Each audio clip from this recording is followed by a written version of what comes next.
कि अब बहुजन किसी से न कम साथियों हो, भारतीय संविधान से है ये दम साथियों हो, जिसकी तस्वीर से लोग डरते यहाँ, उन बाबा साहब के बच्चे हैं हम साथियों। हमेशा समाज को तोहमतें मिलती हैं कि समाज एक नहीं है, समाज एक नहीं है, लेकिन समाज आखिर कितनी बार आपको एक होकर दिखाए।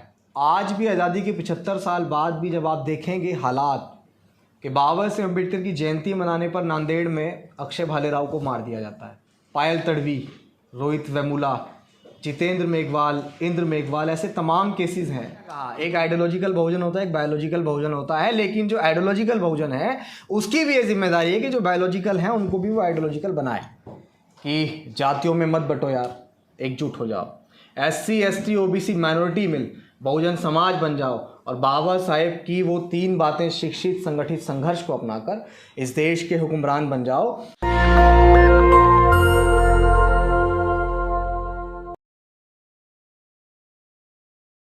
मेरे साथ अभिषेक हैं जो लगातार इस देश में डेमोक्रेटिक सिस्टम के लिए लड़ रहे हैं, फूले पेरियार अंबेडकर के आंदोलन को आगे बढ़ा रहे हैं, और राजनीतिक रूप से जो माननीय कांशीराम साहब ने सामाजिक चेतना बढ़ाई थी उसी रास्ते पर एक बार अभिषेक निकले हैं। मान्यवर साहब ने साइकिल से पूरे देश को नापा था, अभिषेक ने तय किया है कि वो बाबा साहेब की जन्मभूमि महू से देश की राजधानी दिल्ली, जहां संसद भवन है, बाबा साहब की तस्वीरें देखी होंगी, सब में वो ऐसे हाथ दिखाते हैं कि संसद की तरफ चलो। अभिषेक ने एक नया आंदोलन शुरू किया है और इसी महीने के 23 तारीख से वो महू से दिल्ली तक पैदल मार्च करने वाले हैं। अभिषेक, शुक्रिया हमें समय देने के लिए भी और नेशनल दस्तक पर आने के लिए भी धन्यवाद। क्या है पूरा रोड मैप, क्या है पूरा प्रोग्राम?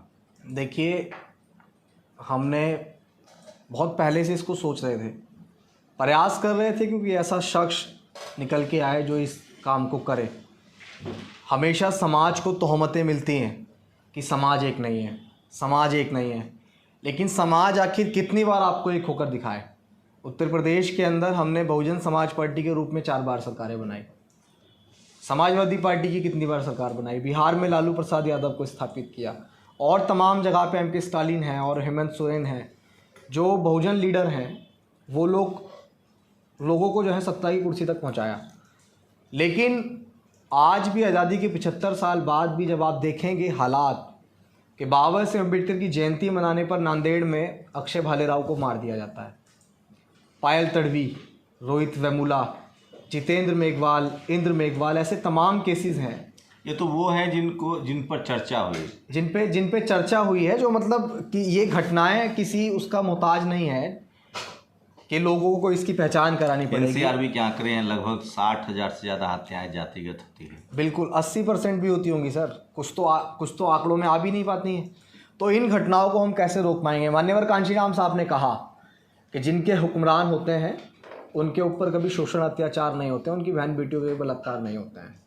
आज हम लोग देख पा रहे हैं कि बहुजन समाज जो है वो पॉलिटिकल रूप से बहुत अवेयर भी है, लेकिन कमी एक है कि नेता आपस में बटे हुए हैं।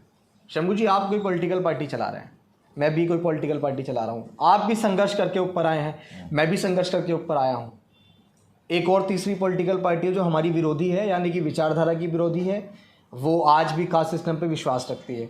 10 लोग आपके संघर्ष को फॉलो करते हैं, 10 लोग मेरे संघर्ष को फॉलो करते हैं, 15 लोग उसके साथ हैं। तो हम लोगों ने अपनी अपनी अलग खिचड़ी पका के जो है अपनी अपनी आइडियोलॉजी का प्रचार कर रहे हैं, लेकिन जिसके पास 15 वोट हैं वो अपना बिल्कुल मजबूत है, क्योंकि वो बटा हुआ नहीं है, उसके लोग बटे नहीं हैं बिल्कुल, उसने कोई अलग अलग दुकानें नहीं खोल रखी हैं।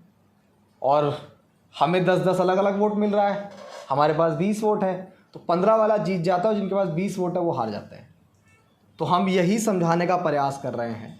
बहुत सारे लोग ये कहेंगे कि दरअसल इसका नाम है बहुजन जागो मार्च, जिसकी शुरुआत हम बाबा साहेब अम्बेडकर की जन्मस्थली महू, मध्य प्रदेश, इंदौर, वहाँ से कर रहे हैं। उसके बाद बाय रोड, वो समय की परिस्थिति के हिसाब से रूट मैप बदलाव भी हो सकता है, लोगों को जानकारी मिल जाएगी वीडियो के माध्यम से। और उसके बाद हम लोग दिल्ली जंतर मंतर आएंगे। जिस हर संभव प्रयास हम लोग करेंगे कि इन नेताओं को एकजुट किया जा सके। हर संभव किन प्रयास। नेताओं को एकजुटता की बात कह रहे हैं? अभी तो तमाम अपोजिशन की पार्टियां हैं वो बैठ रही है एकजुट, आप किन स्पेसिफिक नेताओं की बात कर रहे हैं? देखिए, अगर हम कहें, देखिए एक होता है आइडियोलॉजिकल बहुजन, एक होता है बायोलॉजिकल बहुजन। अगर हम आइडियोलॉजिकल की बात करें तो माननीय बहन जी हैं, वो आपने देखा होगा कि उस विपक्ष की उस मीटिंग का हिस्सा नहीं थी। चंद्रशेखर आज़ाद हैं, आज बड़ी मुखरता से समाज की आवाज़ को उठा रहे हैं। फिर इसके बाद हम लोग कह दें कि इस देश में मुस्लिम आबादी भी एक बहुत बड़ा तबका है, उनके भी एक बड़े लीडर हैं आज वर्तमान समय में, असदुद्दीन ओवैसी। तो हम ये समझते हैं कि विपक्ष, और जब उसमें एक तरीके से देखा जाए तो आप एक तरीके से बहुजन जो है वो एक बड़ा गठजोड़ बन सकता है। बहुत सारे लोग ये भी कहेंगे कि भाई हम लोग आखिर कैसे एक आए, ये भी बताओ। तो जब एनडीए यूपीए बन सकता है और उसके बाद सरकार बन सकती है, तो आखिर हमारा ऐसा गठबंधन क्यों नहीं बन सकता जिससे हम सरकार बना सकें?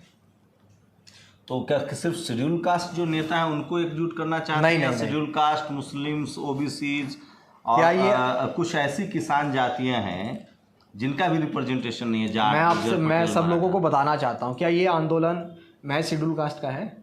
क्या ये आंदोलन महज शेड्यूल ट्राइब का है? यह आंदोलन फूले, शाहू, पेरियार, अंबेडकर, ललई सिंह यादव और तमाम बहुजन महापुरुषों का आंदोलन है। इस आंदोलन की नींव रखने वाले ज्योतिबा फूले, क्या वो शेड्यूल कास्ट थे? क्या वो शेड्यूल ट्राइब थे?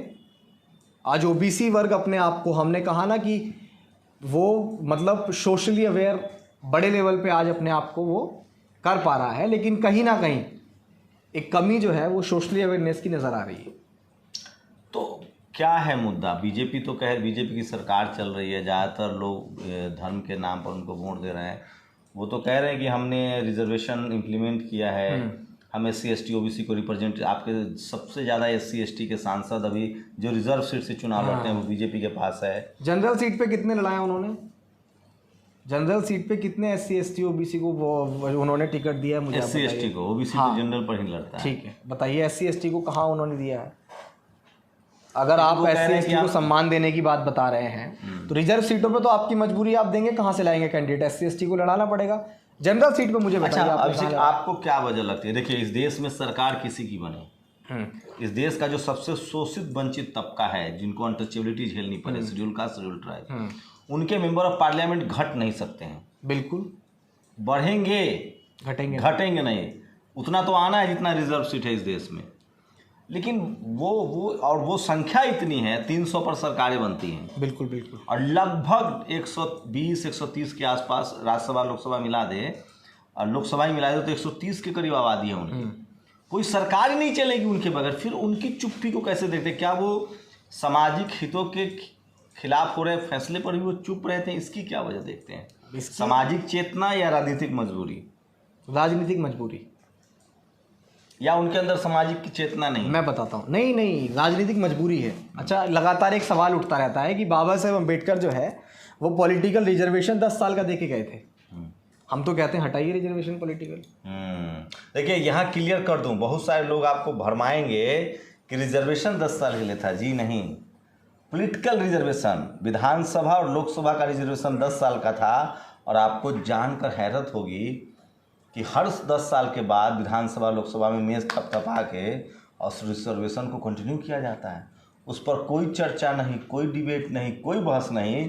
लेकिन जो जनता का रिजर्वेशन है, स्कूल कॉलेज का रिजर्वेशन, नौकरियों का रिजर्वेशन, उस पर बहस होती है बहुत ज़्यादा। और सोचिए कि अभी मणिपुर में जो दंगे हो रहे हैं उसके पीछे भी रिजर्वेशन है।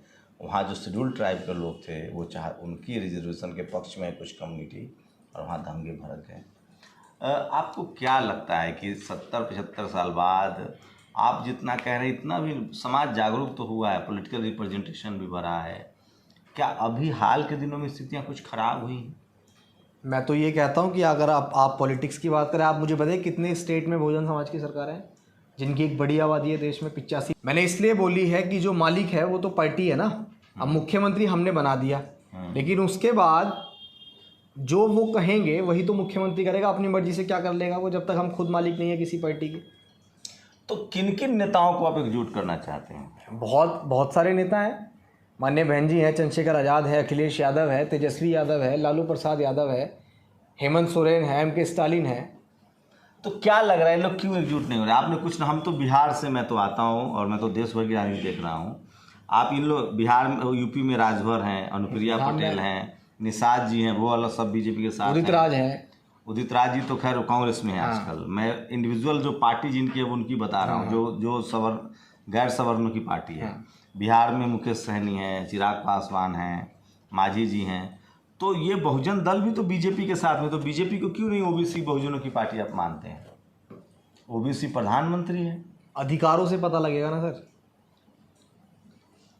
अधिकार कितने मिल रहे हैं हमें, उससे पता बीजेपी तो लगेगा ना। 27 ओबीसी मंत्री क्लेम करती है। हमको तो लगता है बीजेपी में सबसे ज्यादा ओबीसी और एससी एसटी के लोग सर हैं। वोट नहीं चाहिए क्या आपका? उन्हें हुक्मरान नहीं बनना उन्हें, इसीलिए तो आपको दे रहे हैं वो मीठी खीर। तो पॉलिसी भी तो आपके लिए वो बना रहे हैं। कौन सी पॉलिसी बनाई है बताइए आप मुझे, कौन सी पॉलिसी बताइए? आप कांवड़ यात्रा जाइए, आपका अधिकारी पैर धोएगा। हाँ बिल्कुल पूरा फूल बरसाया गया है। फिर प्रधानमंत्री जो है वो हमारे यहाँ खाना खाने आएंगे, हमारे पैर भी धोएंगे, फिर हाथरस में जब हमारी बहन का बलात्कार होगा तो आरोपियों के पक्ष में पंचायतें भी होंगी। क्यों आप लोग के यहाँ शेड्यूल कास्ट के अयोध्या में उन्होंने कर्मचारियों के जो वर्कर थे उनके पैर धोए? हर योगी आदित्यनाथ, उनके सांसद, मंदिर का ट्रस्टी बनवा दीजिए, सब जाके मंदिर का क्या चाहिए? सुनिए सर, मंदिर का ट्रस्टी बनवा दीजिए ना। है एक शेड्यूल कास्ट के लोग, बताइए ओबीसी नहीं है। अयोध्या राम मंदिर ट्रस्ट में एक शेड्यूल कास्ट के हैं ट्रस्टी। अच्छा ओबीसी नहीं है और ठाकुर समाज के नहीं है, शेड्यूल कास्ट के हैं। कहाँ है ट्रस्टी? हमें तो नहीं, आपको मैं जानकारी पुख्ता। एक शेड्यूल कास्ट के ट्रस्टी को आप भले इसको कह सकते हैं कि ये सिंबॉलिक है, बट राम मंदिर का जो ट्रस्ट है उसमें एक शेड्यूल कास्ट है, ओबीसी का नहीं है। यहाँ तक कि जो जिस भगवान राम को जिस ठाकुर समाज का कहा जाता है कि क्षत्रिय थे, ठाकुर समाज के कोई ट्रस्टी नहीं है। हाँ तो ओबीसी का क्यों नहीं है फिर? उनकी भी तो बड़ी आबादी है देश में। तो अगर ओबीसी चाहता है कि हम चढ़ावा चढ़ाएं, भगवान की सेवा करें, हमको दान पेटी की चाबी नहीं चाहिए। ईमानदार लोग हैं भाई, इस देश का किसान कम्युनिटी ईमानदार नहीं है, मानसिक रूप से जकड़ा हुआ है उन लोगों को, और हम लोग उनको मानसिक रूप से वो जो गुलामी उन्हें दी हुई है उस गुलामी से ही बाहर करना चाह रहे हैं। इसीलिए हम लोग ये आंदोलन छेड़ रहे हैं, बहुजन जागो मार्च। तमाम बहुजन महापुरुषों को उनके बीच में पढ़ाएंगे। मैं इस देश में जो हमारी यादव कम्युनिटी से कहूँगा कि जातिवादी का ठप्पा लग जाएगा। कैसे ठप्पा लगेगा बताइए? कि आप लोग जात को आगे बढ़ा रहे हैं, जाति की बात कर रहे हैं। सवर्ण समाज के लोग कहेंगे कि आप लोग जातिवाद फैला रहे हैं। अच्छा, उनसे ज़्यादा जातिवाद कौन फैलाएगा? मूछ रखने पे जितेंद्र मेघवाल को मार दिया जाता है, मटका छूने पे इंद्र मेघवाल को मार दिया जाता है। वो हमें जातिवाद बताएंगे? जातिवाद किसे कहते हैं? हम तो समाज को जोड़ने की बात कर रहे हैं। SC ST OBC माइनॉरिटी 85% तबका, उसको जोड़ने की बात कर रहे हैं। और वो लोग हमें बताएंगे जातिवाद क्या होता है। देश की महामहिम राष्ट्रपति वो मंदिर के बाहर आज भी जो है खड़ी रहती है, वो हमें बताएंगे कि जातिगत भेदभाव हम कर रहे हैं या वो कर रहे हैं। जितने भी जातिवादी लोग हैं, जब ये सारे समाज जो है सोशली अवेयर हो जाएंगे ना, तो आप लोग चाहते हैं कि मंदिर में आपको पुजारी बनाया जाए, दान पेटी की चाबी दिया जाए? वो बनाएंगे ही नहीं, हम चाहेंगे नहीं, वो बनाएंगे ही नहीं। अभी गहलोत जी ने बनाया है, कुछ 3-4 SC ST OBC के लोगों को स्टालिन बना रहे हैं। RSS का प्रमुख बनवा दीजिए तो भला हो जाएगा बहुजन समाज। आप बनवाइए। तो मैं तो ये कह रहा हूँ, जब आप कह रहे हैं ना उन्होंने ये कर दिया, वो कर दिया, फलाना कर दिया, तो उस लिहाज से तो ओबीसी प्रधानमंत्री है भाई बीजेपी का। अच्छा, बीजेपी का ओबीसी प्रधानमंत्री है? हाँ, क्या ओबीसी शेड्यूल कास्ट के अध्यक्ष रह चुके हैं बंगारू लक्ष्मण, वो बीजेपी के। आप बीजेपी को क्यों नहीं मानते? अभी कांग्रेस का अध्यक्ष शेड्यूल कास्ट से हैं।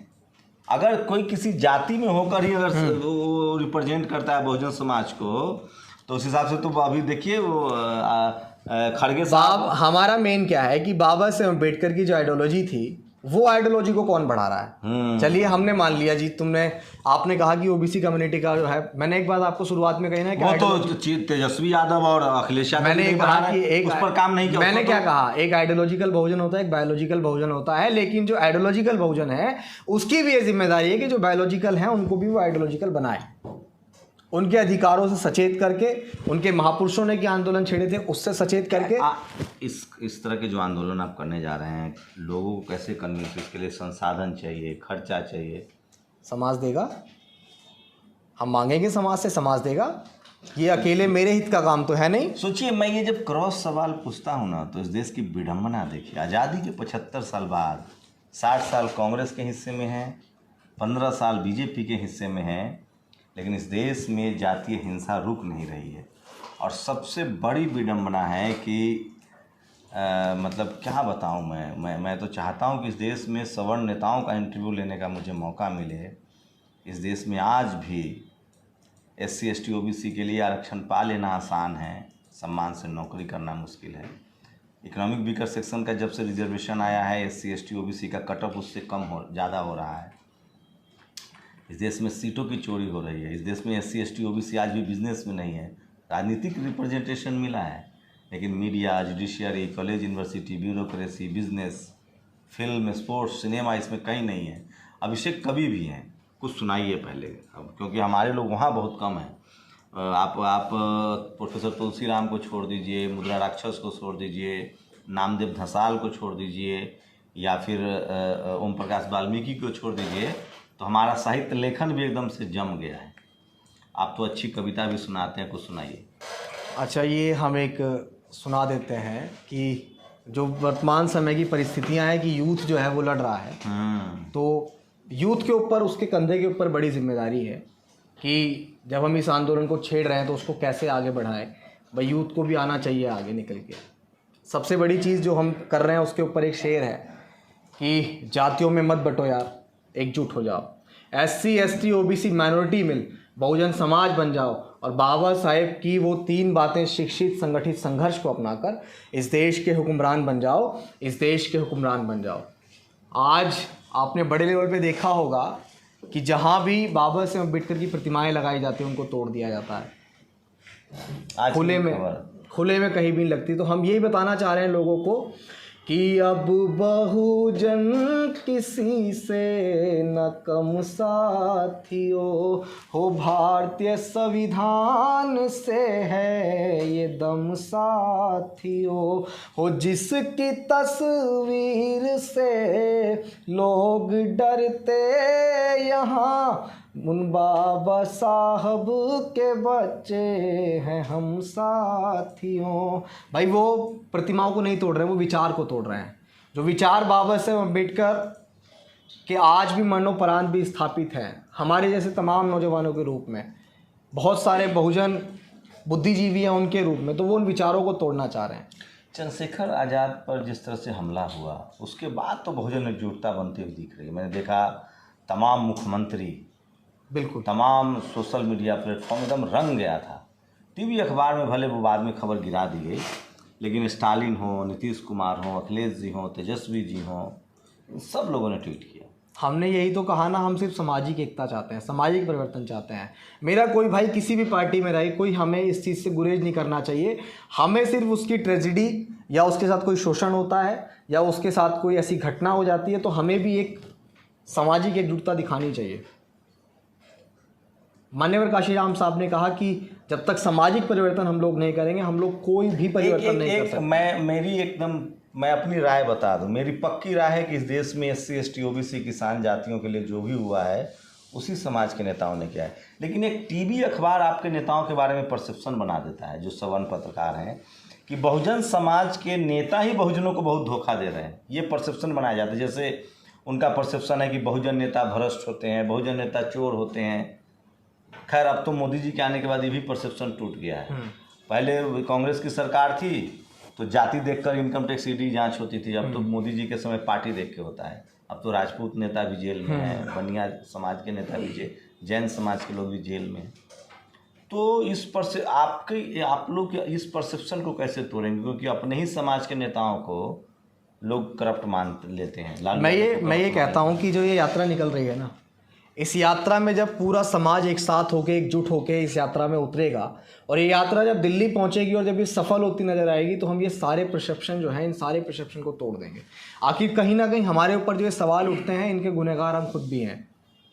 अगर इस तरह का सवाल कोई उठा रहा है, आपने आपको डर नहीं है? ये इतना बड़ा आपने टास्क लिया है, और मैं राहुल गांधी के भारत जोड़ो यात्रा को देख रहा था, रोज का कम से कम 10 करोड़ का खर्चा था। 5 इस पर एक नज़्म सुना देते हैं आपको कि अब के सारी हदों से गुजर जाएंगे, हो मत समझना डराने से डर जाएंगे, हो मौत के नाम का खौफ देता है क्यों, मौत जिस रोज़ आएगी मर जाएंगे। मुझको जालिम का तरफदार नहीं लिख सकते, कम से कम वो मुझे लाचार नहीं लिख सकते, और जान हथेली पर लिए जो बोल रहा हूँ सच, उसे इस देश के बिकाऊ अखबार नहीं लिख सकते। एक आपके हौसले को तो बहुत बड़ा हौसला है और पैदल यात्रा आपने तय किया है, और ये तो क्या लोगों से क्या अपील कर रहे हैं आप? लोगों से किस तरह की मदद चाहते हैं? लोगों से तो हम यही अपील कर रहे हैं, देखिए मैं कोई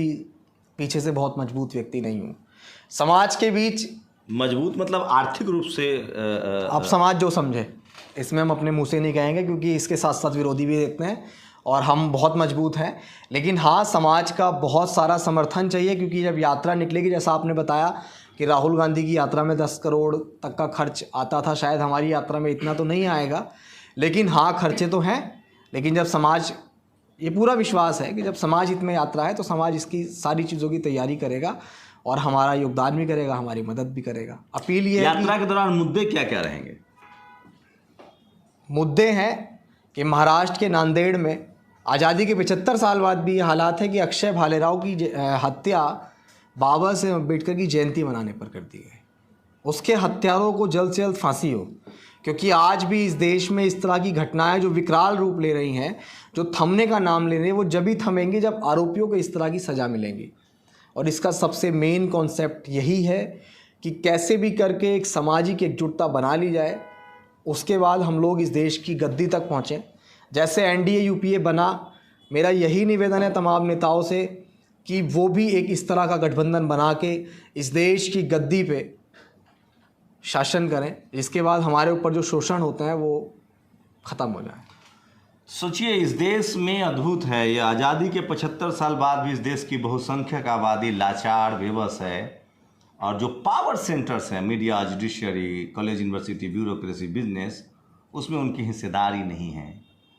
तो एक तो वो, लेकिन हम सब लोग संविधान के शुक्रगुजार हैं कि बाबा साहब ने एक डेमोक्रेटिक स्ट्रक्चर दिया है, संवैधानिक अधिकार दिया है, वोट का अधिकार दिया है, इसलिए कम से कम पॉलिटिकल प्रेशर बनाने में समाज कामयाब रहता है। लेकिन विडंबना देखिए कि 90-85% रिप्रेजेंटेशन करने वाले लोगों की पार्टियां जो है वो सत्ता से बाहर है।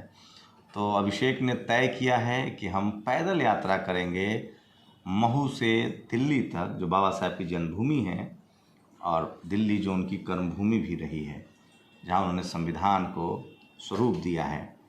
तो बड़ी यात्रा है, आप लोग कमेंट करके बताइए। अभिषेक से आप लोग संपर्क कर सकते हैं, इनका अपना फेसबुक, ट्विटर पर इनसे संपर्क भी कर सकते हैं। आप सब जानते हैं, युवा हैं, और इनकी कोशिश है, इस यात्रा का मकसद है कि कम से कम बहुजन जो नेता है, मुझसे सबसे ज़्यादा यही सवाल पूछे जाते हैं कि बहुजन नेता क्यों नहीं एकजुट होते हैं। मेरा आज उनको जवाब है कि मुझे बहुजन नेताओं का नहीं पता है, लेकिन इस देश में सवर्ण समाज की लीडरशिप वाली कई पार्टियां सत्ता में हैं, चाहे वो ममता बनर्जी हो, नवीन पटनायक हो, बीजेपी हो या कांग्रेस हो।